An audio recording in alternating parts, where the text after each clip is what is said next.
아모스 선지자가 본 5개의 환상 가운데 3가지 환상에 대한 말씀입니다. 이 환상은 이스라엘에 내려질 심판을 가리키는 것입니다.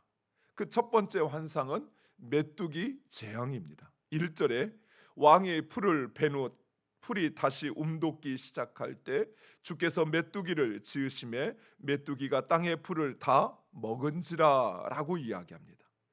여기서 풀과 메뚜기는 문자 그대로 메뚜기와 양식, 여기서 풀은 양식을 의미합니다. 양식으로 해석하기도 하고 또는 이것을 상징적으로 보아서 아수르의 침략과 이스라엘이 당할 위기 상황으로 해석할 수도 있습니다. 예굽에 내려졌던 메뚜기 재앙처럼 당시 메뚜기 재앙은 실제로 종종 일어나는 재앙 중에 하나였습니다. 그러나 어떻게 해석하든 이것을 문자 그대로 해석하든 또 의미적으로 해석하든 이 재앙은 이스라엘에 대한 하나님의 심판이 임박하였다는 사실을 보여주고 있습니다. 그러나 이 환상을 보자 아모스 선지자는 곧장 하나님의 용서를 간구합니다. 이처럼 환상을 보자마자 용서를 간구할 만큼, 아니 용서를 구하지 않을 수 없을 만큼 하나님의 심판은 심각했고 가혹했다는 사실입니다. 아모스 선지자는 이스라엘 백성들이 하나님의 심판을 견디지 못할 거라 생각했습니다. 그래서 야곱을 사하여 달라라고 간구합니다. 첫 번째, 두 번째 재앙에서 아모스 선지자는 이스라엘을 위하여 간구하면서 야곱이라 칭하고 있습니다.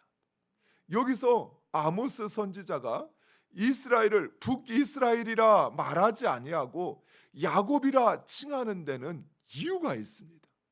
그것은 바로 하나님의 언약에 기대어 간구하고 있다는 사실입니다. 즉 이스라엘 그 자체만을 보면 하나님의 심판을 받아 마땅한 사람들이지만, 그러나 하나님께서 야곱과 맺었던 그 언약, 이스라엘과 맺었던 그 언약을 기억하사 긍휼히 여겨달라 간구하는 것입니다.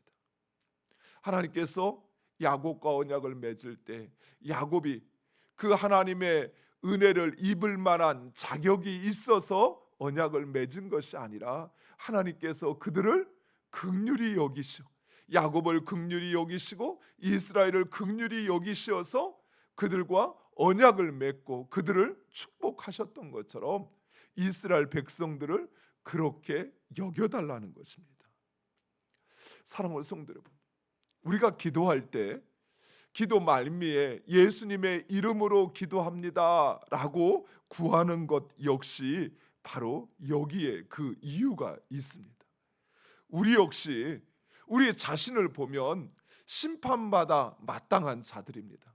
하나님의 진노를 받을 수밖에 없는 우리는 죄인들입니다. 우리의 하나님의 진노는 어쩌면 지금 우리 발 앞에 당도에 있습니다. 마치 나무에 놓인 도끼처럼 언제 내려 찍혀질지 모르는 그런 상황 속에 있습니다.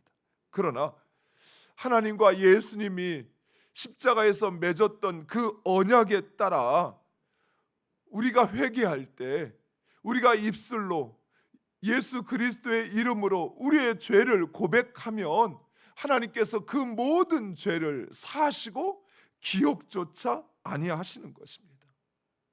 즉 우리가 기도하기 때문에, 우리가 구하기 때문에 하나님께서 응답하시는 것이 아니라 예수님과 하나님이 맺은 그 언약에 따라 우리가 구하면 하나님께서 우리의 죄를 사하시고, 우리가 구하면 하나님께서 우리의 기도를 들으시고 응답하시는 것입니다. 따라서 우리는 바로 그 언약의 중보자이신 예수의 이름으로 간구하는 것입니다. 사랑하는 성도 여러분, 예수의 이름으로 기도합니다 라고 하는 것은 열려라 참깨와 같은 주문이 아닙니다. 아니, 그 주문과는 비교할 수 없는 어마어마한 능력을 가진 고백이라는 것이.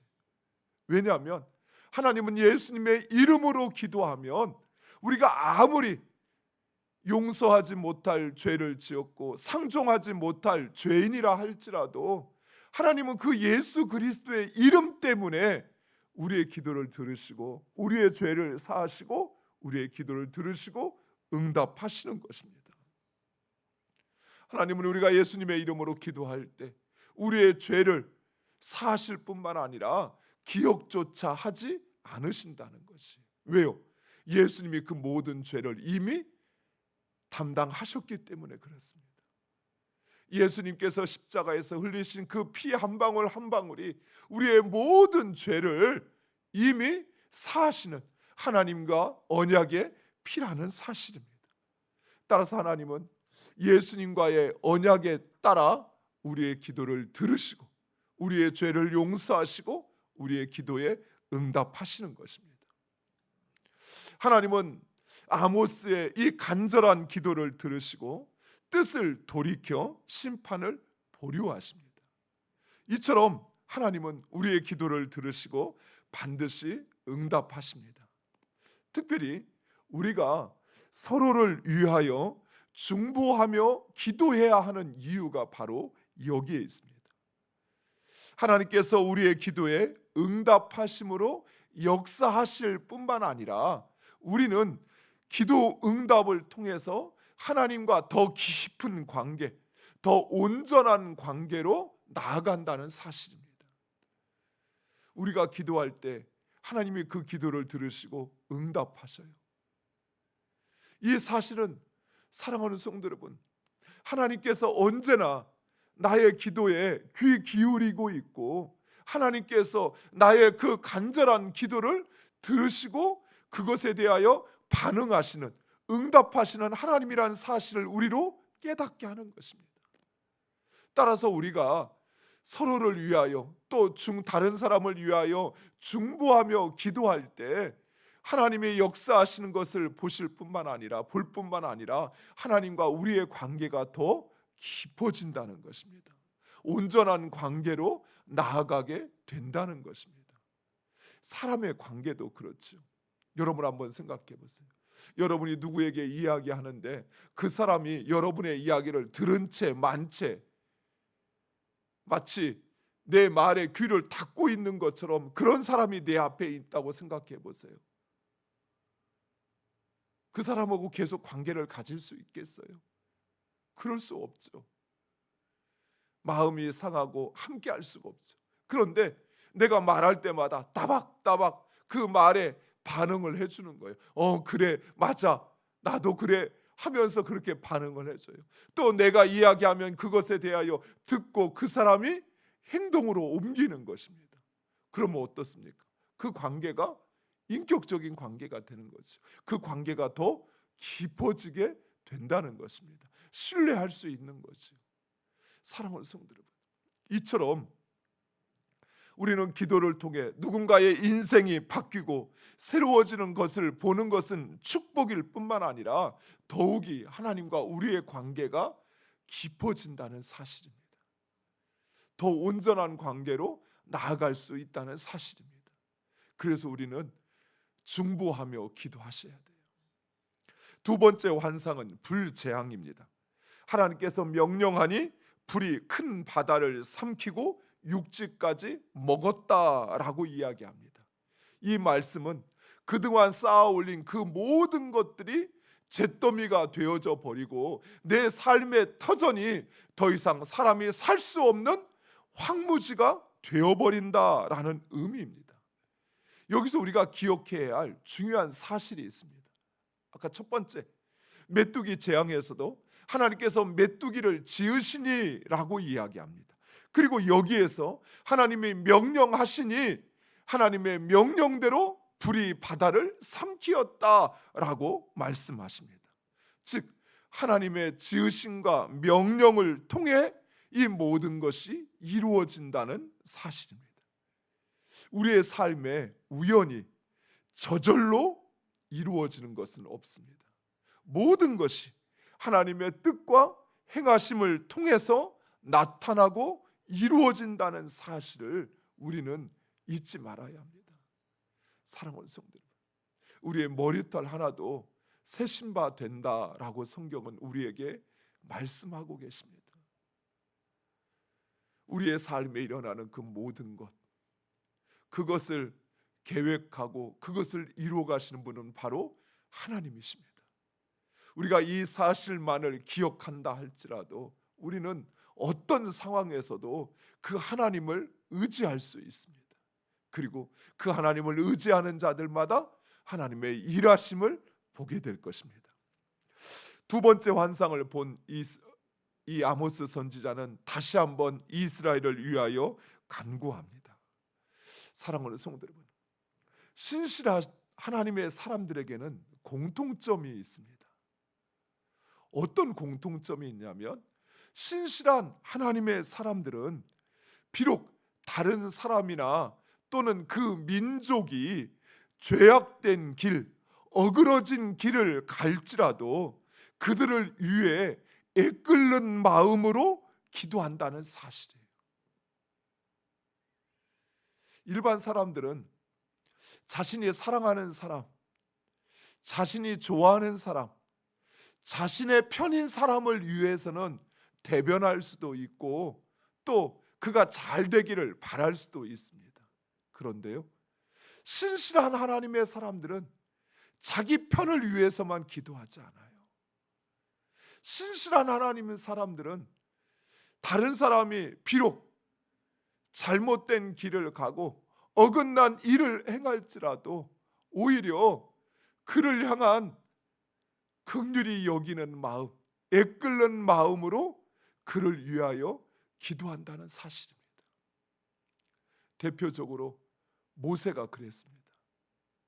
원망과 불평이 끊이지 않던 이스라엘 백성들, 심지어 모세를 향하여서도 불평하고 비난하였지만, 그러나 모세는 그 이스라엘 백성들을 위하여 하나님 앞에 간절히 간구하여 백성들을 향한 하나님의 뜻을 돌이키게 합니다. 사랑하는 성도 여러분, 오늘날 성도들이 개인주의화 되어져 가고 있고 교회가 개교유주의로 변하여지는 것을 보게 됩니다. 이것은 결코 하나님이 원하시는 것도 그리고 하나님 나라의 방식도 아니라는 사실입니다.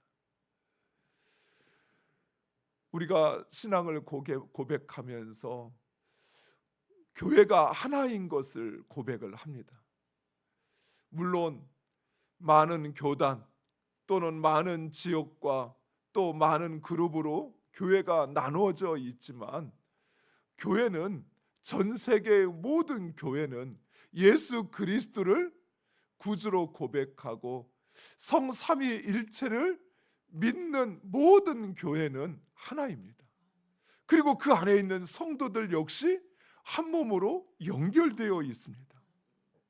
그런데 성도들이 스스로를 개인주의적으로 생각하고 또 자기 교회만을 생각하는 것, 그것은 결코 하나님의 뜻도 하나님의 방식도 아니라는 것입니다.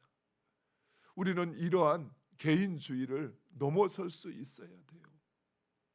뿐만 아니라 그것을 넘어서서 내가 친한 사람들끼리 또 나와 관계한 좋은 관계에 있는 사람들끼리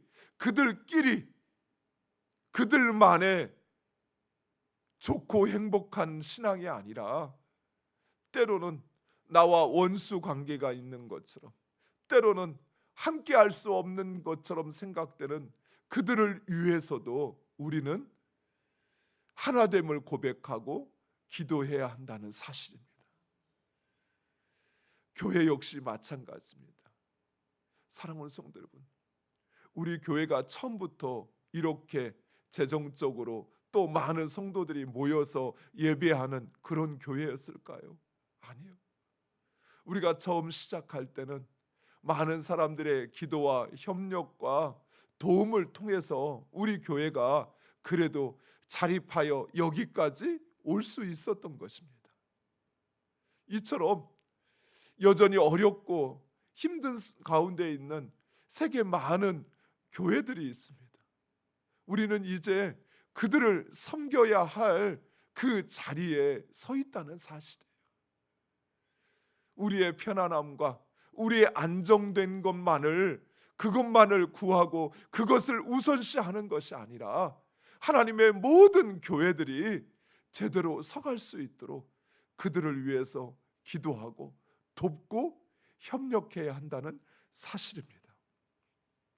이것이 바로 하나님의 사람들 그리고 하나님의 교회의 사명입니다. 사랑하는 성도 여러분, 우리는 그 사명을 이루어가야 합니다. 마지막 세 번째, 다림줄의 재앙입니다. 다림줄은 건축을 할 때 그 기준을 잡는 줄을 가리킵니다. 즉 이스라엘 백성들을 하나님의 기준에 맞추어서 그래서 그들이 세운 우상의 상당들 뿐만 아니라 하나님의 성전조차도 허무시겠다라고 말씀하십니다. 사랑하는 성도 여러분, 우리의 기준은 내 기준이 아니라 하나님의 기준, 곧 하나님의 말씀이 우리의 기준이 되어야 합니다. 내가 기준이 되면 안 돼요. 내 상황에서는, 내 생각에는, 내 경험에는, 내가 보기에는 하는 내가 기준이 되는 것이 아니라 하나님의 말씀이 기준이 되어야 합니다.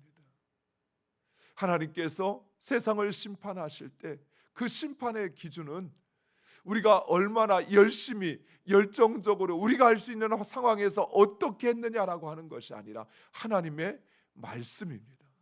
사랑하는 성도 여러분, 우리의 다림줄, 우리가 건축을 할 때 수평이 제대로 잡혀 있는가, 또 그 벽이 배불뚝이처럼 이렇게 불룩 튀어나와 쌓지 않고 제대로 무너지지 않도록 쌓여져 있는지를 다림줄을 통해서 확인하지요.